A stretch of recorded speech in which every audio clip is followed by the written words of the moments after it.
Hello, and welcome to AI and Social Responsibility. My name is Jackie Watts, and I'm the Learning and Insights Lead at the Patrick J. McGovern Foundation. Nonprofit organizations, more than perhaps any other sector, know how critical it is to use technology responsibly and are looking for ways to guarantee that adoption of AI tools won't inadvertently introduce harm to their organization, communities, and to society as a whole. We believe the best way to accomplish this is to make social responsibility principles core to every step of the AI journey, from first ideating around a problem to implementing and scaling solutions.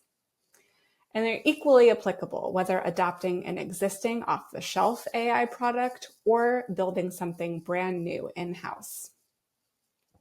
This module will introduce 6 key social responsibility principles that PJMF uses to guide our work, how we believe those principles should show up in AI-based solutions, and practical tips to guide AI tool development or adoption. You'll hear us refer back to these principles often during other modules of the AI journey. Now, one important thing to note is that there are many different responsible AI frameworks out there. Ours is by no means intended to be an end-all be-all. You may need to add or refine these principles depending on the mission and values of your organization. First, who is Patrick J. McGovern Foundation?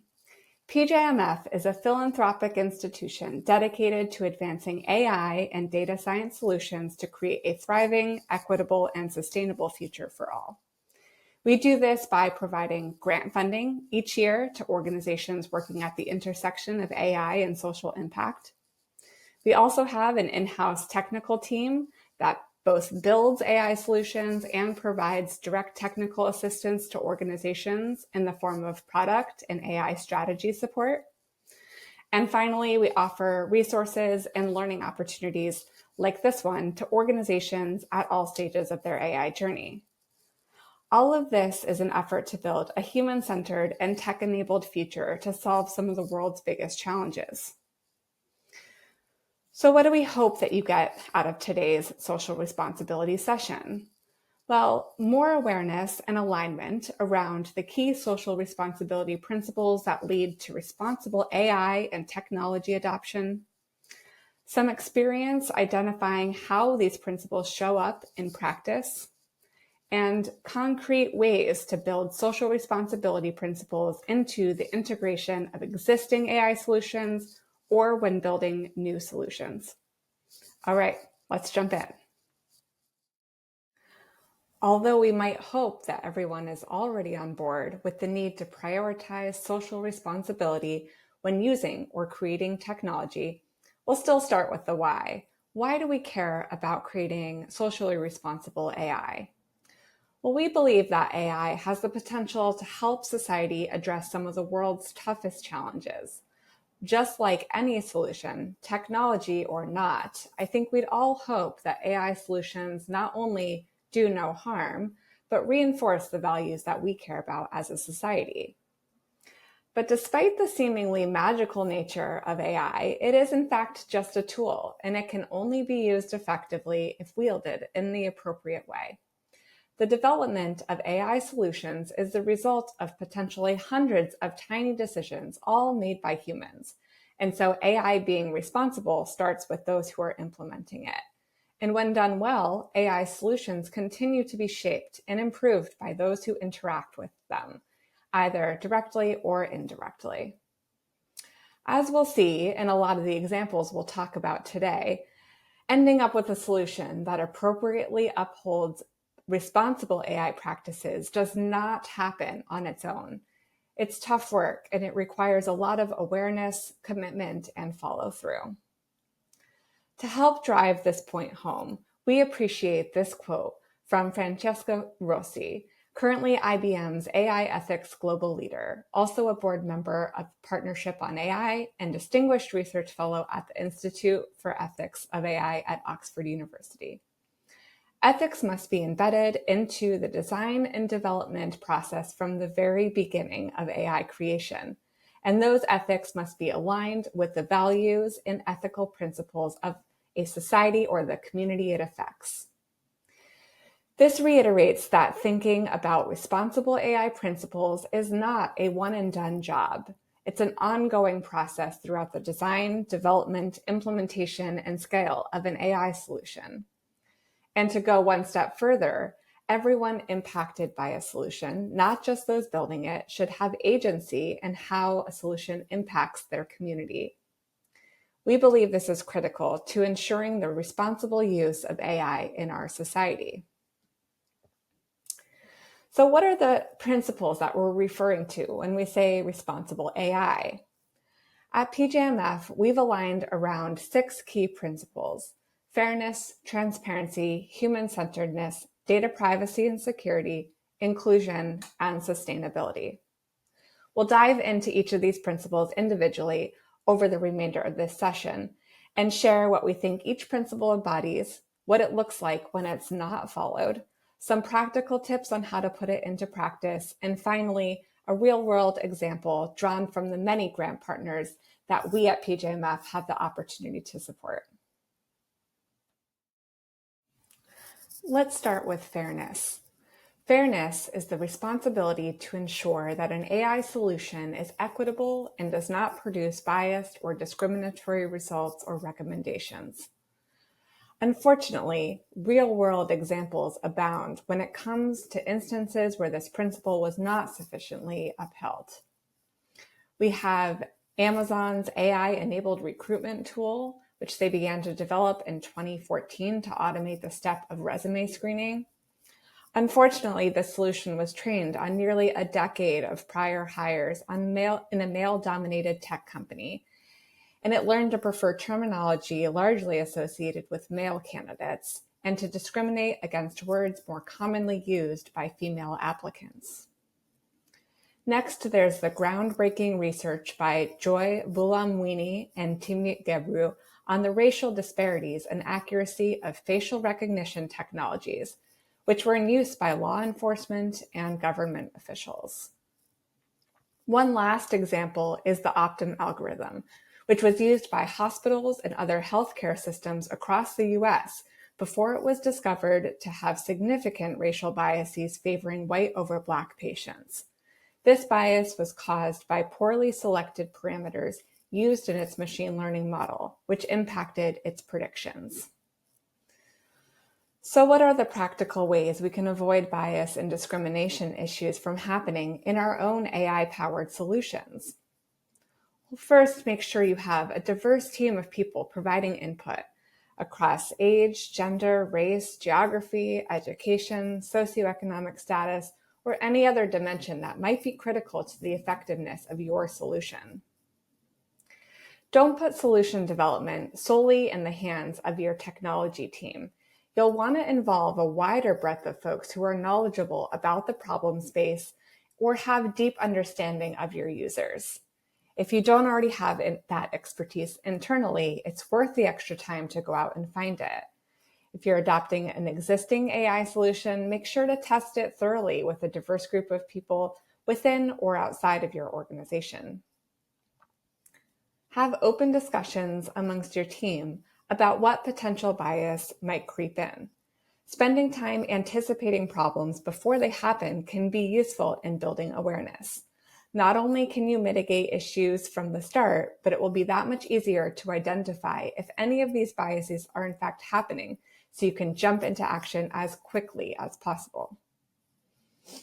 If you recognize potential biases and you have control over the data being used, seek additional data sources to mitigate. Though not the only cause, data is a common source of bias and may need to be addressed by finding new or supplemental data sets. If you're adopting an existing AI solution or you don't have control over the data, you might want to report any biases discovered to the organization that developed the solution. Finally, you can run bias tests or audits on your solution to try to catch any biases that might be flying under the radar, and consider publishing your results to demonstrate accountability. Some bias auditing tools include open source libraries such as AI Fairness 360, originally developed by IBM researchers, FairLearn, started by Microsoft, and Equitas, created by the University of Chicago. So what's a real-world example of how fairness is addressed well? Well, one of PGMF's grant partners, AI Empower, is tackling fairness issues found in mainstream speech recognition technology head-on. These technologies are embedded in many of our day-to-day tools, in voice assistants like Siri and transcription technology like that built into Zoom. But these technologies don't have adequate representation of diverse speech patterns in their training sets, resulting in products that don't work for certain communities. AI Empower addressed this gap in a few ways.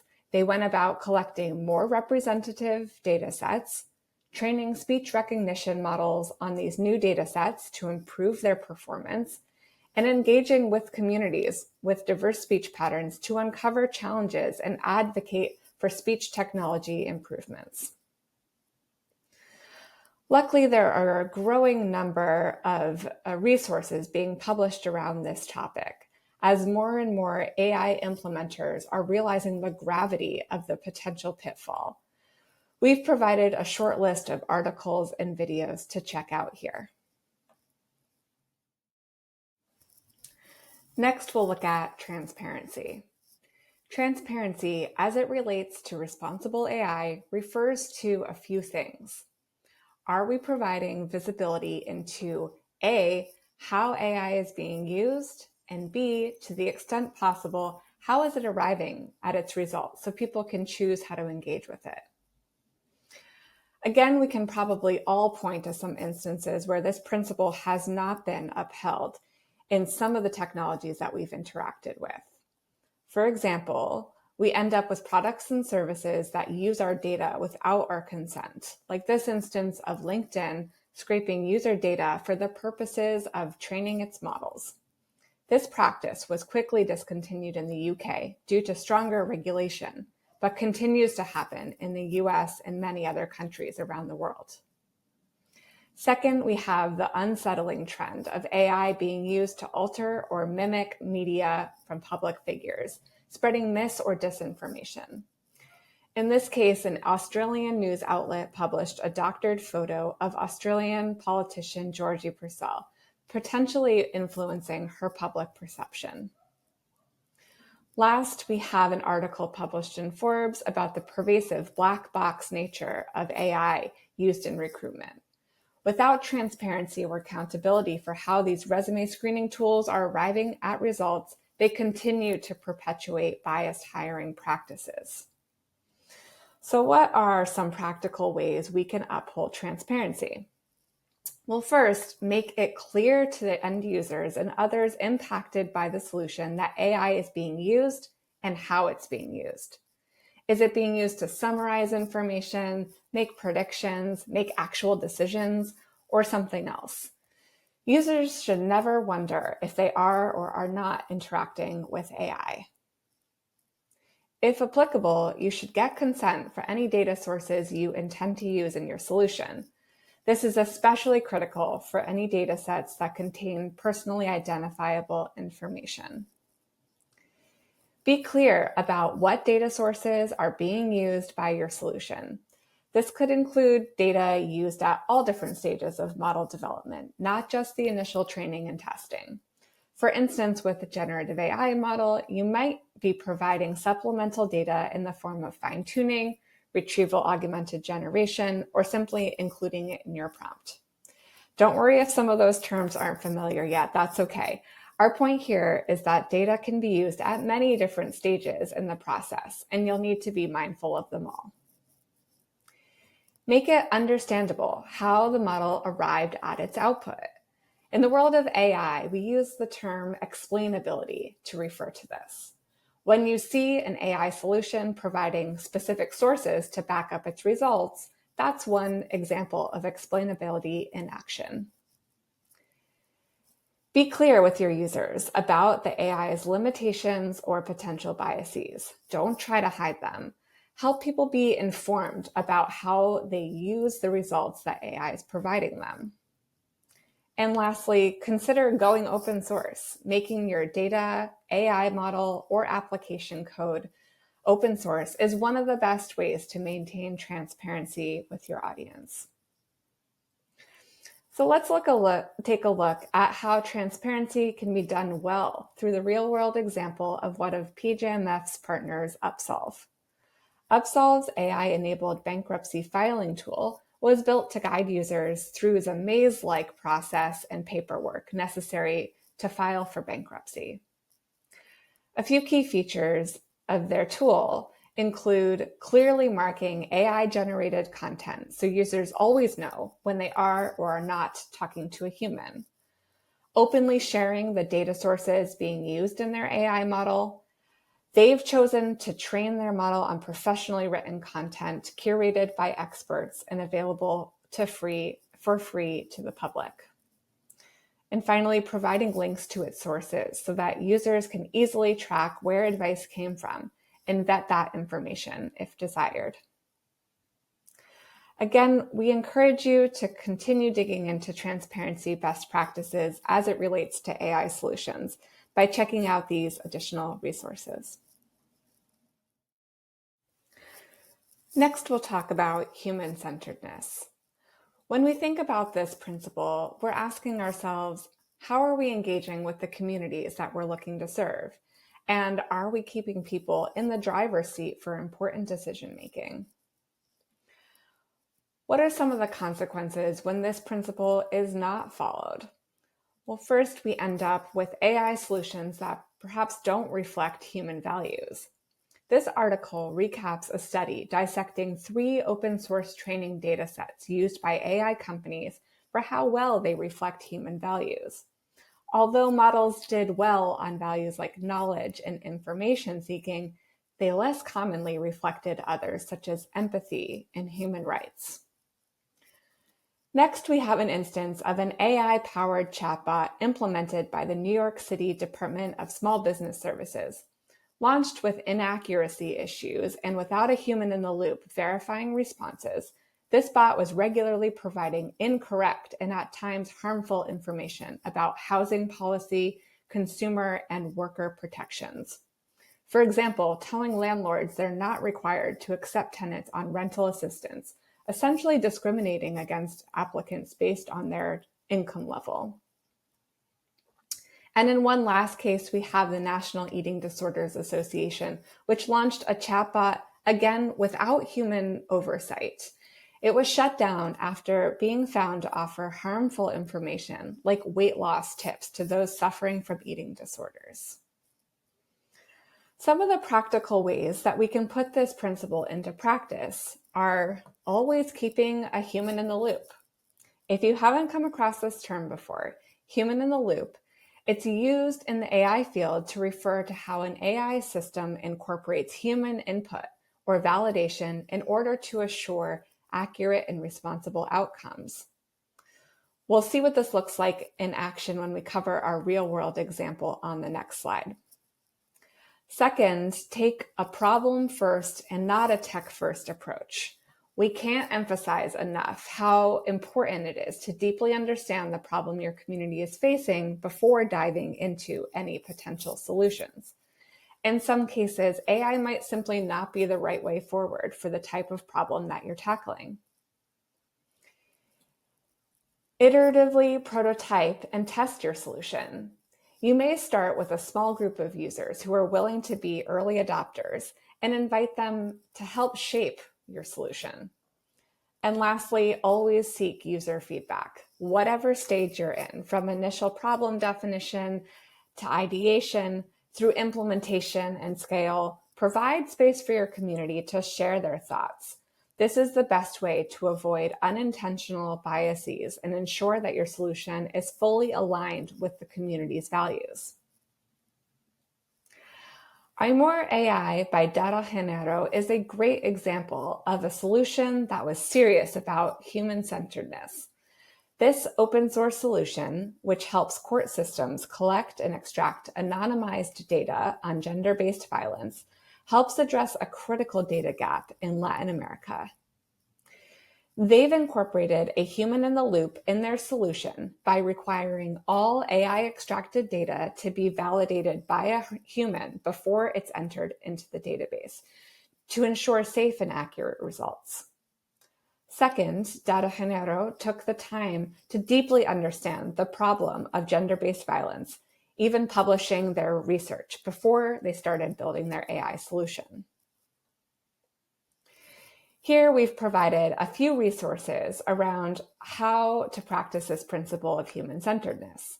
We especially encourage you to explore our problem definition module here on PJMF's Learning Hub to help guide that critical step of understanding the problem first before jumping into any solution. For our fourth principle, let's dive into data privacy and security. Most importantly, are you respecting the privacy of your users and handling sensitive data safely and securely? Again, we're probably all familiar with instances where data privacy and security were not adequately handled, sometimes accidentally and other times more intentionally. You may recall the 2018 scandal involving Facebook and Cambridge Analytica. In this case, Facebook inappropriately sold personal data from millions of users without their consent to advertising firm Cambridge Analytica. This irresponsible use of data not only broke the trust of users, but is claimed to have influenced 2016 US political elections. Second, we have perhaps a less malicious but equally dangerous scenario where healthcare workers have been found to enter sensitive patient data into personal generative AI tools like ChatGPT or Google's Gemini. Although on the decline as more and more healthcare organizations are rolling out sanctioned HIPAA-compliant options for their staff, this unsanctioned use, sometimes called shadow AI, still poses a massive risk to patient data privacy. Lastly, we have McDonald's generative AI-based hiring bot, which lacked appropriate security mechanisms and accidentally exposed the personal data of millions of job applicants.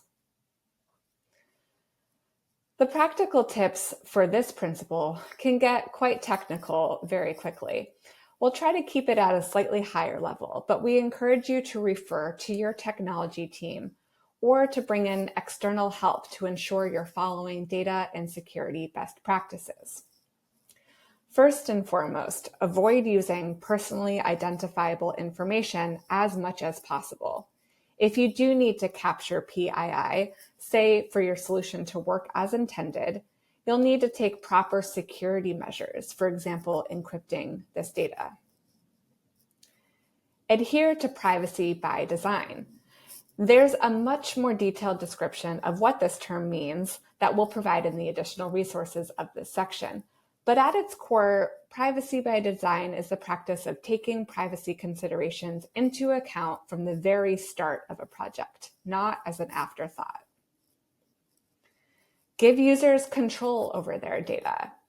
This may include the ability to download or delete their data if they so choose. In some countries, this is required by law, while in others with less regulation, it's just responsible practice.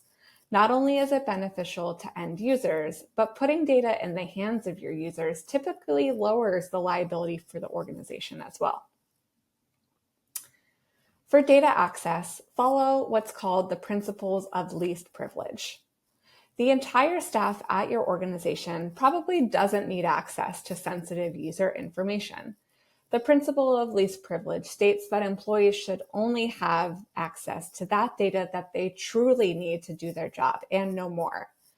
For those who do have data access, run trainings for those staff members so they know how to responsibly handle that data.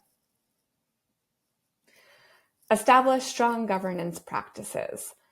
There's a whole learning module on their own around this, so I won't spend significant time talking about it here.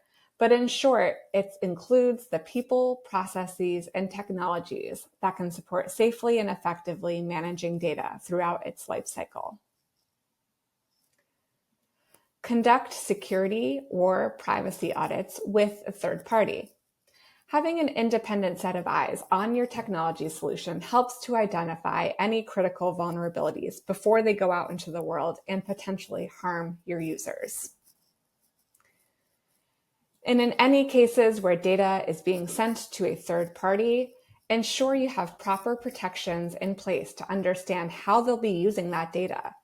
For instance, if you're using a proprietary model like OpenAI's ChatGPT, you'll be sending data to OpenAI's servers every time you send the model a prompt, known as making an inference. Some companies will default to using this data for retraining its models. You'll need to opt out of that if you want to avoid your data from being used for these training purposes. One example of a responsible data privacy and security practices in action is our partner Digital Green. Their AI-enabled tool, Farmer Chat, is built to assist agricultural extension workers with personalized advice for tens of millions of smallholder farmers. Some of the ways in which they do this include providing a detailed data privacy policy that users of the app are asked to review and consent to prior to any data collection. This details what data is being collected, why it's being collected, and how it will be used. For personally identifiable information that they do need to collect, Digital Green follows secure storage and encryption best practices. Another part of their approach is to work closely with the communities while designing data practices. This ensures that they're navigating such decisions in a way that's respecting the values and cultural needs of the communities being served. For more information around data privacy and security, here's a short list of resources for you to explore. Next, we'll take a look at our fifth principle, inclusion. In other words, how are you ensuring your solution is fully inclusive and accessible to the various communities you're looking to serve? When the principle of inclusion isn't followed, it means communities are left out of the benefits that AI might have to offer. Unfortunately, at a macro scale, this is happening to communities around the world. The pace of AI expansion, especially when it comes to generative AI boom, has not been pursued in the inclusive way that it should. For instance, there is a significant gap in how generative AI-powered solutions can be applied effectively in languages that are less represented on the internet. The sheer volume of data needed and the race to create ever more powerful large language models such as ChatGPT, Claude, or Gemini mean that the major model developers have prioritized just a small handful of languages, such as English, Mandarin, and Spanish. Aside from language, AI is also creating an increasing digital divide. Models are built with data that is more representative of cultural norms of the global north, making results less relevant in other geographies. Lastly, AI, like a lot of technology, still struggles to be fully accessible to individuals with disabilities. For example, voice recognition technology is only just beginning to accommodate individuals with divergent speech patterns, like a stutter. So how can we do better and put inclusion principles into practice in our work? First, design your solutions with the diversity of your users in mind. This may include different geographies, languages, and cultural norms. Use digital accessibility, sometimes shortened to A11Y, best practices. There is thankfully a lot written up within the past several years on how to do this and ensure your solution is, for instance, easily navigable by assistive technology. Also, to the extent possible, consider ways to include users impacted by the digital divide. For example, those with low bandwidth internet, minimal device capabilities, limited storage, or digital literacy gaps. If some subset of your intended audience doesn't have regular access to technology, is there a way that you can work through community members who can serve as a conduit so they don't get left behind? Let's look at a real-world example in action. Prompts, an AI-enabled digital health tool, was built by Jacaranda Health to improve maternal care in Kenya. Through SMS, this tool sends messages to mothers relevant to their stage of pregnancy and provides an outlet to respond to questions, empowering women to seek the right care at the right time and place. Inclusion has been baked into the design of prompts in several ways. First, they've prioritized reaching mothers on a platform they're already using and very familiar with, SMS messaging through mobile phones. Since off-the-shelf generative AI tools were ineffective when applied to languages in Kenya, Jacaranda Health addressed this by developing their own multilingual model built on top of Meta's open-source Llama 2 model. They didn't stop at making the solution work just for Swahili, Kenya's national language, but also built the model to accommodate a diverse range of regional languages more commonly spoken by women across the country. Lastly, Jacaranda Health has prioritized being accessible from a cost perspective, making their solution free to mothers and low cost for governments to integrate into their healthcare systems. Feel free to explore some of these additional resources, which shed light on accessibility best practices and challenges with the digital divide.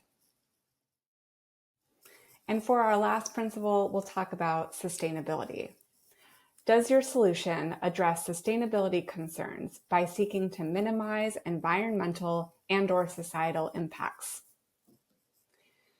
You've all likely been hearing a lot in the news nowadays about the pitfalls of this principle not being adhered to.